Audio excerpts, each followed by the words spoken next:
আজকে আমি রান্না করব রাঁধুনি হালিম মিক্স। সেজন্য আমি পাতিলে হাফ লিটার পরিমাণ পানি নিয়েছি। পানি ফুটে উঠে তাতে ঢেলে দিব ডাল মিক্সগুলো দিয়ে খুন্তির সাহায্যে নাড়াচাড়া করে এটাকে 15 মিনিট রেস্টে রেখে দিব।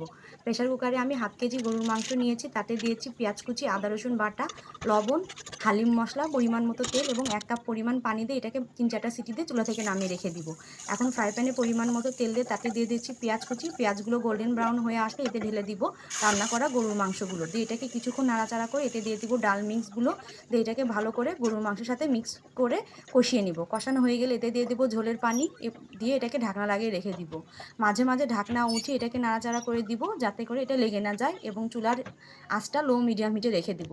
ঝোল শুকে যখন এ পর্যায়ে চলে আসবে তখন এটাকে চুলা থেকে নামিয়ে নিব। নামানোর পর এটা আরও কিছুটা ঘন হয়ে আসবে। এখন দুটি বাটিতে করে হালিম উঠিয়ে নিচ্ছি। এখন উপর থেকে দিয়ে দিব শশা কুচি, দিয়ে দিব ধনেপাতা কুচি আর দিয়ে দিব কয়েক ফোঁটা লেবুর রস। ব্যাস রেডি হয়ে গেল আমাদের মজাদার হালিম। আশা করছি হালিমের রেসিপিটি আপনাদের ভালো লেগেছে। ভালো লাগলে আমার পাশেই থাকবেন। দেখা হবে নেক্সট ভিডিওতে। আল্লাহ হাফেজ।